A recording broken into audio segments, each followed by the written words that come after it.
برادران و خواهران گرامی، السلام علیکم و رحمت الله و برکاته. 5 چیز برگشت ناپذیرند.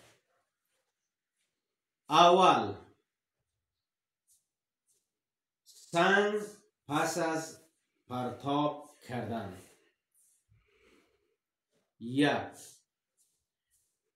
2. حرف پس از گفتن. 3. موقعیت پس از دست دادن. 4. زمان پس از گذشتن. 5. دیل پس از شکستن.